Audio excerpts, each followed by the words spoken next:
how to handle common objections. So we all get these same objections, right guys? I'm gonna give you an easy way to handle these 2 common objections. Objection number 1, we already have an agent. An agent is our friend. We have someone we'd like to use. There's an agent we usually work with. So the first question you wanna ask is, how much equity do you have in your home? So when you ask that question, what you're doing is you're making them think about cash on the table. Because while most people are signing listing agreements and talking about prices, they're not really actually in touch with what kind of money is going to come to their hands. So you're going to ask a question like, okay, how much equity do you have, Mr. and Mrs. Seller?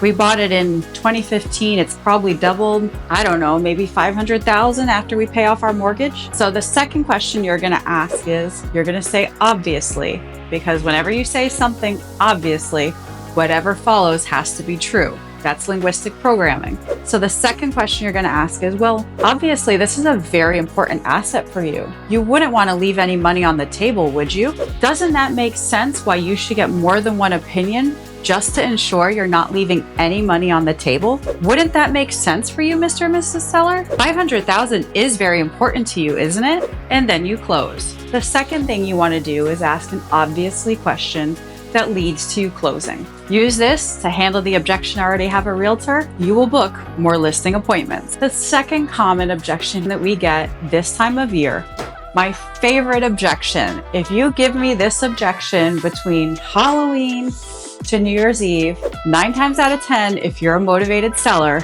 I'm gonna get your listing.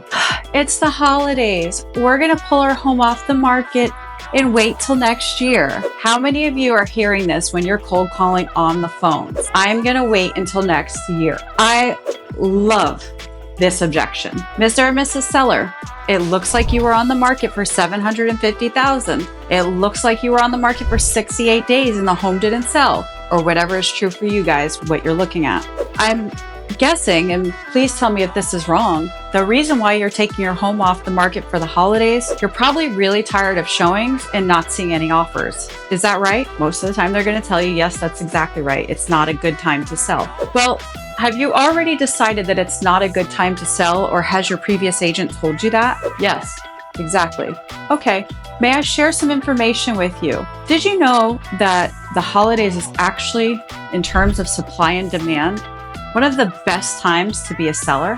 Did you know that? No. How can that be? Well, the first thing that happens is people like yourself tend to feel that they don't want showings during the holidays. So if their home hasn't sold by the end of October, they take their home off the market. If you're the last person to be available, who do you think is going to be the chosen home if you're the only one standing? You, right?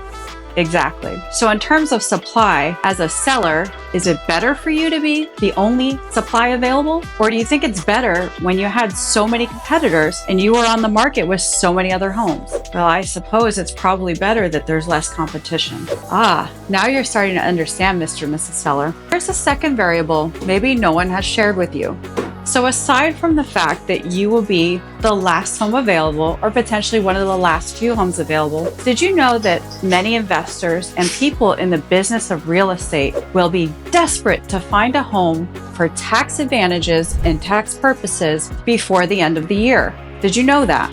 What about relocation buyers? A lot of new jobs are going to start the first of the year. Do you think that people who are moving here from XYZ marketplace that need a home, do you think that if your home is the only one available, they're going to argue with you over price? Probably not. So now are you starting to understand, Mr. and Mrs. Seller, why now is actually the best time for you to be on the market if price is what matters to you? Now you're starting to see why we should get together.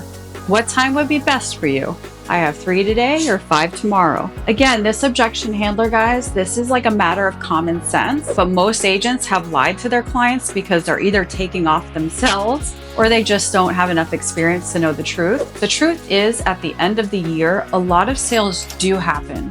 And a lot of the buyers who are coming and making offers, they're pretty desperate to get that sale done. Either they're buying that home for investment purposes for a tax depreciation that they need in that calendar year, or they're relocating for a job and they have to get in that home in time before the job starts, or they have some other major motivation that's making them need to buy that home now, to where if you are the only home standing and there's very little inventory, these buyers are going to be very motivated to make a good offer for a home that's well priced and easy to move into. So again, I hope that you guys have enjoyed these objection handlers. Go out and use them with your clients and let me know how many more listings you take this week.